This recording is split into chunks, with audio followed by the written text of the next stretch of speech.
जैसा कर्म वैसा जन्म। यह 11 कर्म निर्धारित करते हैं कि हमारा अगला जन्म कैसा होगा। मित्रों, यह तो आप सभी जानते ही हैं कि जो मनुष्य जैसा कर्म करता है वैसा ही फल भी पाता है। परंतु क्या आप यह जानते हैं कि हम मनुष्यों द्वारा किए गए कुछ कार्य ऐसे भी होते हैं जो मरने के पश्चात भी हमारा पीछा नहीं छोड़ते हैं, और तो और यह कर्म ही हमारा अगला जन्म भी निर्धारित करते हैं। वैसे गरुड़ पुराण विस्तार से इस संबंध में हमें विस्तार में जानकारी प्रदान करता है, और आज हम आपको गरुड़ पुराण से लिए गए ऐसे ही कुछ 11 कर्मों के बारे में बताएंगे जिनके आधार पर मनुष्य विभिन्न प्रकार के पशुओं की योनि प्राप्त करता है।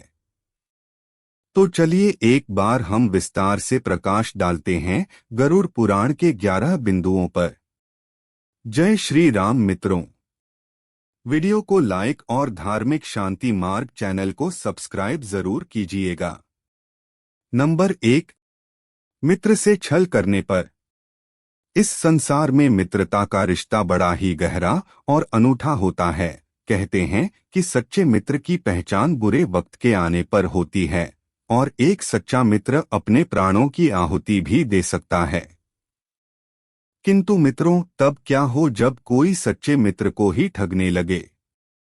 तो ऐसे लोगों के संदर्भ में विस्तार से गरुड़ पुराण में बताया गया है कि जब कोई व्यक्ति अपने मित्र से छल कपट करता है तो मृत्यु के बाद उसे नर्क तो जाना ही पड़ेगा, साथ ही साथ उसका अगला जन्म पहाड़ों पर रहने वाले गिद्ध के रूप में होता है। उसे मरे हुए पशुओं का सड़ा गला मांस खाकर जैसे तैसे अपना जीवन यापन करना पड़ता है। नंबर 2, धर्म का अपमान करने पर। मित्रों, इस संसार में आपको कई ऐसे व्यक्ति मिल जाएंगे जो अपने धर्म के साथ साथ दूसरे धर्म का भी समान भाव से सम्मान करते हैं। वही कुछ लोग ऐसे भी होते हैं जिन्हें दूसरों के धर्मों से तो चिढ़ होती ही है, परंतु अपने धर्म को भी हे दृष्टि से देखते हैं।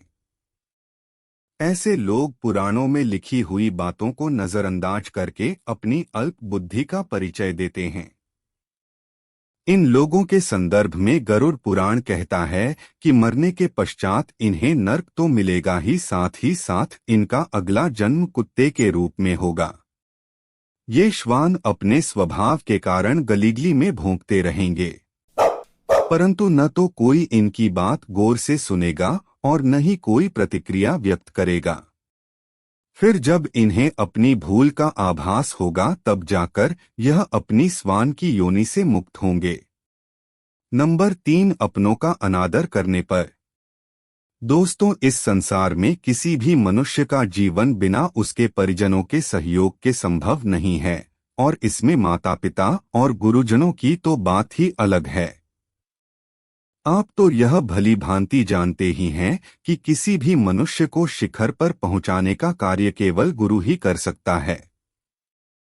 जो व्यक्ति अपने माता पिता और गुरु की अवहेलना करता है या अनादर करता है, वह मृत्यु उपरांत पुनर्जन्म तो लेता है, परंतु कई बार प्रयास करने के बाद भी गर्भ से बाहर नहीं आ पाता है। गर्भ के भीतर ही उसकी मौत हो जाती है। नंबर 4, ज्ञान को न बांटने वाला। दोस्तों, यह तो आप सब जानते हैं कि हमारे सनातन धर्म में ब्राह्मणों का कितना महत्व है। धर्म के अनुसार संसार में कोई भी यजमान, चाहे वह कैसा भी हो, चाहे वह दक्षिणा देने में समर्थ न हो, तो भी ब्राह्मण देव का यह दायित्व है कि वह उसका भी कल्याण करें।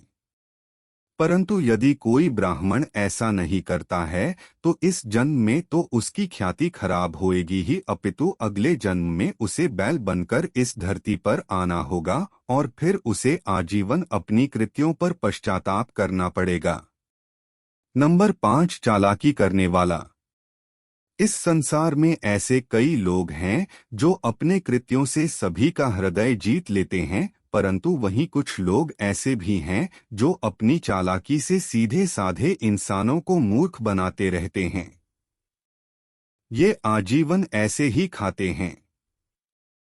परंतु इन मूर्खों को यह नहीं पता है कि यह संसार ऐसे ही नहीं चल रहा है, अपितु इस संसार को चलाने वाला दूर कहीं बैठकर इनके इन सभी कृत्यों को देख रहा है। उसके घर में देर भले हैं मगर अंधेर नहीं है। ऐसे लोगों के बारे में गरुड़ पुराण में बताया गया है कि यह लोग अगले जन्म में उल्लू बनते हैं और अपनी चालाकी का पश्चाताप करते रहते हैं। नंबर 6, अपमान करने वाला। दोस्तों, जिस प्रकार सभी पुत्रों का यह दायित्व है कि वे अपने माता पिता की सेवा करते हुए अपने दाम्पत्य जीवन का निर्वाह करें, ठीक उसी प्रकार से एक आदर्श बहू का भी यही कर्तव्य होता है। परंतु इसके विपरीत जो स्त्री अपने सास ससुर की सेवा नहीं करती और उन्हें अपशब्द कहती रहती है और असमय ही छोटी छोटी बातों पर कलह करती रहती हैं, उन्हें अगले जन्म में रक्त पीने वाली जू के रूप में इस धरती पर जन्म लेना पड़ता है। नंबर 7, अनाज के घोटालेबाज। दोस्तों, हमारे सनातन धर्म में अन्न को सबसे बड़ा दान कहा गया है। जो व्यक्ति अन्नदान करता है वह न केवल इस लोक में अपितु स्वर्गलोक में भी ख्याति पाता है। इस वजह से कई लोग भंडारों का आयोजन करते हैं। परंतु कुछ लोग ऐसे भी हैं जो घोटालेबाजी करते हैं।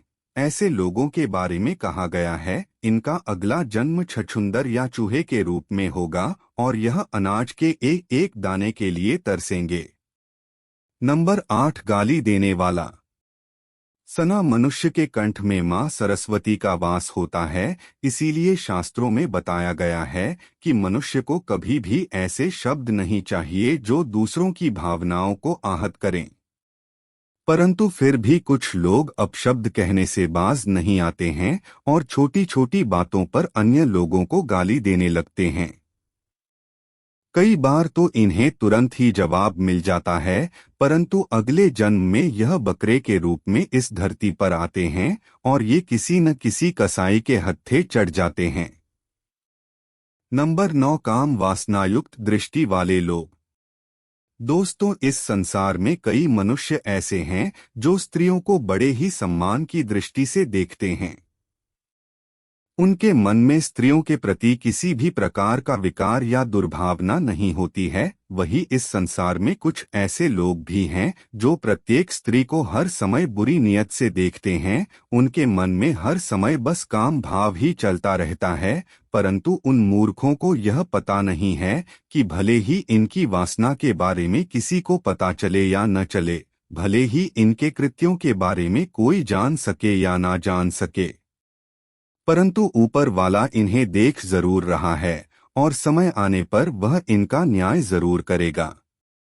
ऐसे लोगों के बारे में बताया गया है कि मरने के पश्चात इन्हें गधे की योनि प्राप्त होगी और तब यह गधे चाहकर भी किसी स्त्री पर वासना योग दृष्टि नहीं डाल पाते हैं।